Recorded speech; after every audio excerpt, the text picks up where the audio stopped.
Two cold-blooded killers just vanished from an inescapable fortress using nothing more than a hacksaw blade hidden inside a frozen hamburger. The Clinton Correctional Facility in Dannemora, New York, was never supposed to be a place where people left through the front door. Established in 1845, it was built by the very prisoners it was designed to cage, forced to mine iron from the frozen earth of the Adirondacks. The walls of this facility are 30 feet of solid concrete, and they are embedded so deep into the bedrock that tunneling was considered a physical impossibility. To the inmates who live there, the prison is known as Little Siberia, a high-security tomb where the winters are long and the isolation is absolute. For 170 years, the maximum security section of this prison held a perfect record, as no one had ever successfully breached its perimeter. But the strength of a prison is not measured in steel or stone alone. It is measured by the vigilance of the humans who are paid to guard it. By the spring of 2015, that vigilance had been eroded by a culture of complacency and an arrogance that the facility was simply too strong to fail. The man who recognized this human weakness was Richard Matt, a 48-year-old career criminal who had been behind bars for most of his life. Matt was a high-functioning sociopath with a magnetic personality and a supernatural ability to read the insecurities of those in positions of authority. He was serving 25 years to life for the 1997 kidnapping and murder of William Rickerson, a man he tortured and dismembered with his bare hands. Inside the walls, Matt was a master manipulator who spent his time painting incredibly lifelike portraits of the families of the prison staff. He used these paintings as a form of currency, buying the loyalty and the silence of the guards who were supposed to be watching his every move. His partner in the escape was David Sweat, a 34-year-old inmate serving life without the possibility of parole for the murder of a deputy sheriff. Sweat was the engineer of the duo, possessing a quiet, calculating mind and a rare mechanical aptitude that allowed him to see structural gaps in any system.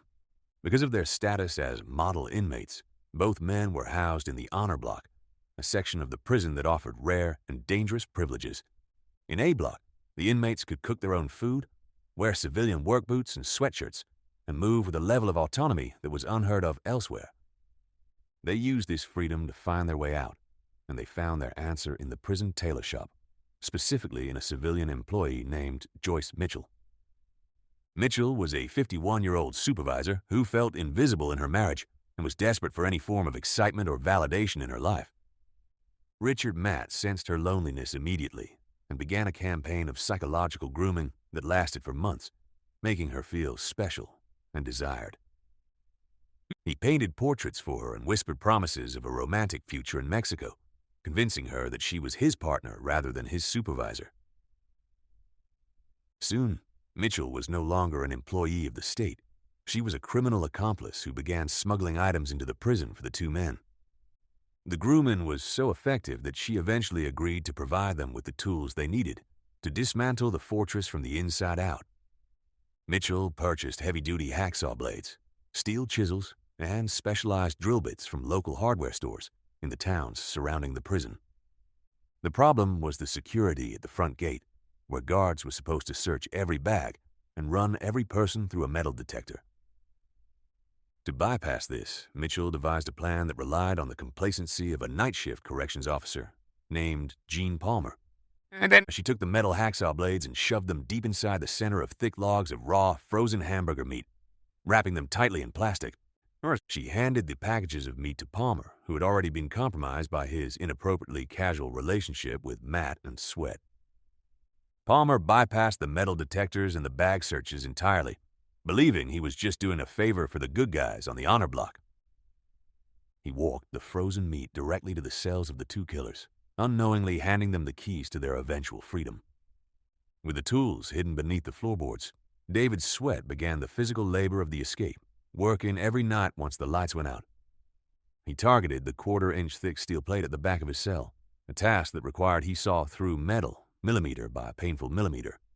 Sweat had to time his work perfectly with the sounds of the prison's internal machinery to ensure the guards on the tier didn't hear the grinding metal. He used a small oscillating fan to muffle the screech of the blade and worked for hours in the pitch black until his hands were covered in blisters. By morning, he had to hide his progress from the guards who performed daily visual inspections of the cell walls. He created a sophisticated cosmetic putty by crushing up bars of white soap and mixing it with toothpaste and dust from the prison floor. This mixture matched the color of the steel perfectly, and when smeared into the cracks, it created an illusion that the wall was still solid and undisturbed. After weeks of back-breaking labor, Sweat finally cut a hole large enough to slip his body through and enter the hidden utility space behind the cells. This area was a 6-story labyrinth of steam pipes and catwalks that was almost never visited by the staff, making it the perfect base of operations. For several months, David Sweat lived a double life, acting as an inmate by day and an explorer of the prison's internal bowels by night. He mapped out the entire subterranean structure of the facility, looking for a way past the 30-foot walls without having to dig through the bedrock. He struck gold when he discovered a metal locker left by outside contractors that contained high-powered industrial tools, including an angle grinder. Using these tools, Sweat spent several nights smashing through a 2-foot-thick brick wall that was part of the prison's ancient foundation. Behind that wall, he found the central artery of the facility's heating system, a massive 24-inch wide steel steam pipe. He realized that this pipe traveled underneath the outer wall of the prison and exited into the city's sewer system, leading directly to the streets of Dannemora. The noise of cutting into the iron pipe with an angle grinder was deafening, but Sweat knew that the guards rarely ventured into the lower tunnels at night. He cut a rectangular flap into the top of the pipe and crawled inside, navigating through clouds of toxic black soot and stagnant, rusted water. He traveled over 400 feet through the dark tube until he reached a section directly beneath a manhole cover on a public residential street. The inmates set the date for the final escape for the night of June 5, 2015, knowing the staffing would be minimal during the weekend shift. To buy themselves time, they created dummy bodies by stuffing extra prison clothing and rags under their blankets to fool the guards during bed checks. They slipped through the holes in their cells and descended into the dark, navigating the catwalks and entering the steam pipe for the last time. They crawled through the narrow, suffocating tube with their hearts pounding, pushing their way toward the exit holes Sweat had prepared weeks before. They pushed up the heavy iron manhole cover and climbed out onto the pavement, standing outside the walls of Little Siberia for the first time in years. They waited in the shadows for their getaway driver, Joyce Mitchell, who was supposed to be waiting in a jeep loaded with camping gear and guns. But Mitchell had been overcome by the reality of her actions and had suffered a massive panic attack, checking herself into a hospital instead of meeting them. Matt and Sweat were now stranded on a quiet street in a town that would soon be hunting them with the full force of the law. They realized they had to move immediately and fled toward the dense forests of the Adirondacks, a terrain known as the Green Hell by locals. At 5:30 a.m., the morning count at the prison began, and a guard walking the tier realized that the figures in the beds were nothing more than piles of clothes. The alarm sirens of Dannemora began to scream, signaling the start of the largest and most expensive manhunt in the history of New York. Governor Andrew Cuomo arrived at the facility to survey the escape route, and he authorized the mobilization of over 1,300 officers. The search was centered on a 16-square-mile area around the prison, but the rugged terrain of the mountains was in the fugitives' favor. The Adirondacks provide endless hiding spots, with steep ravines and massive swamps that make tracking on foot nearly impossible. The weather turned brutal, with freezing torrential rainstorms that washed away the scent trails of the bloodhounds and slowed the tactical teams. Matt and Sweat survived by breaking into abandoned hunting cabins, stealing canned food, dry boots, and a 20-gauge shotgun to defend themselves. But the physical toll of the wilderness was rapidly breaking them down, and the relationship between the two killers began to crumble under the pressure. Richard Matt was older and in poor health, and he began to suffer from infected blisters and the effects of drinking contaminated swamp water. He eventually became a liability that David Sweat could no longer afford to carry if he wanted to reach the Canadian border alive. In a ruthless decision, Sweat abandoned his partner in the deep woods, taking most of the supplies and pushing north on his own. Matt wandered the forest in a state of delirium for several days, clutching his stolen shotgun and drinking liquor he had stolen from cabins. On June 26th, 20 days after the escape, a tactical unit from the Border Patrol heard a cough echoing through the thick brush near Malone. They spotted Richard Matt hiding behind a log and ordered him to drop his weapon, but he refused and began to aim the shotgun at the agents. The tactical team immediately opened fire, striking Matt 3 times in the head and ending his run for freedom in the damp dirt of the forest floor. One monster was down, but David Sweat was still at large, moving like a ghost through the most punishing parts of the wilderness. He had survived for 23 days on wild mushrooms and scraps, losing a massive amount of weight but refusing to return to a cage. On the afternoon of June 28th, Sweat was only 2 miles from the Canadian border, almost within reach of vanishing into a new life forever. Sergeant J. Cook of the New York State Police was patrolling a back road alone when he saw a man jogging down the shoulder. Cook pulled his cruiser alongside the figure, and when he called out, David Sweat immediately bolted toward a field of tall grass and a tree line. The sergeant knew that if the fugitive reached the woods, the hunt could last for another month, so he exited his vehicle and gave chase.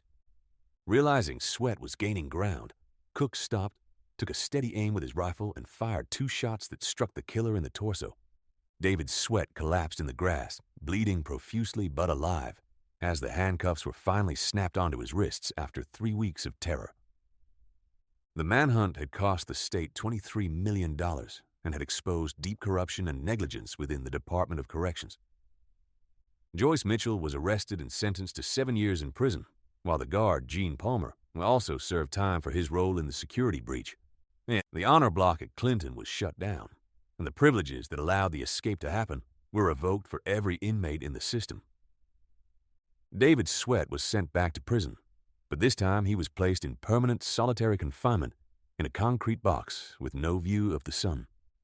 The legend of Little Siberia as an inescapable fortress was destroyed by 2 men with a plan and the patience to execute it. But in the end, the system reclaimed its property, leaving 1 man in a grave and the other in absolute sensory-deprived darkness.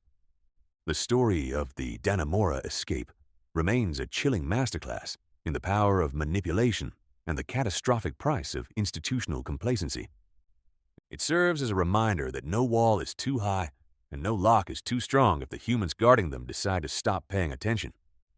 The mountains of the Adirondacks are silent once again, but the legacy of the 2015 escape will be felt for generations in the New York system. Richard Matt achieved his freedom for 20 days, but he paid for it with his life in a muddy ditch in the middle of nowhere. David Sweat will spend the rest of his days staring at a gray wall, thinking about the 2 miles that stood between him and the border. The taxpayers of New York paid the bill for a $23 million mistake that never should have happened in the first place. The perfect record of the prison was broken, but the machine of the law ultimately ground the 2 escapees back into the earth. There are no heroes in this story, only victims, killers, and a system that failed to do its one and only job. The yellow, sticky note on the pipe was a taunt that resonated across the country, but the final word was spoken by a trooper's rifle. The case is closed, the holes are patched, and the walls of Little Siberia are once again considered a tomb for the living. But every guard who walks those tiers now knows that beneath the floorboards, the ghosts of Matt and Sweat are still waiting for a weakness. Complacency is the only weapon an inmate needs to turn a fortress into a sieve, and Dannemora learned that lesson the hard way.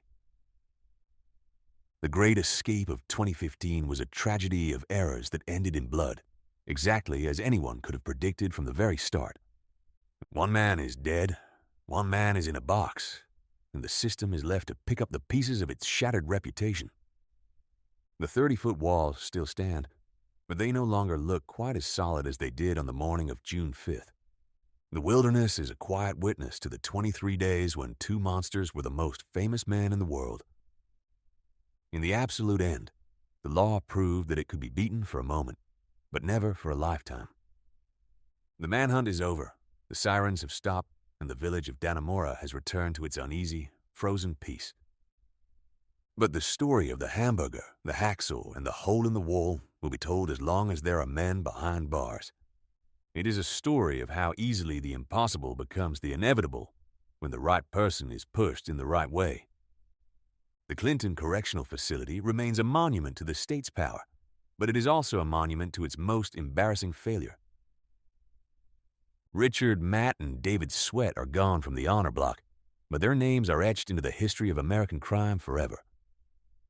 The escape was a fight for survival that ended in a field of tall grass, 2 miles short of a miracle.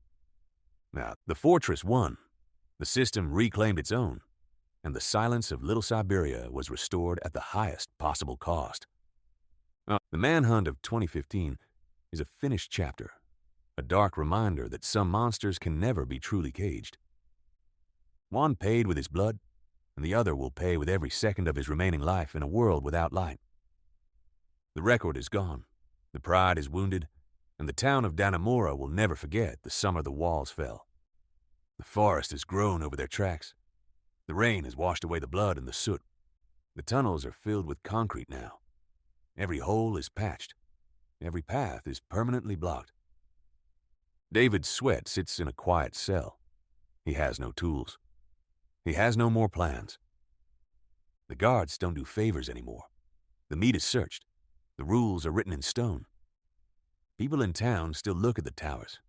They remember the sirens. They remember the fear. The perfect escape ended in a ditch. It ended with a single shot in a field. One man is in the ground. One man is in a box. The system won. The walls are still 30 feet high. They are silent. They are waiting for the next one. This is how the story ends. Not with a miracle, but with the heavy sound of a door locking.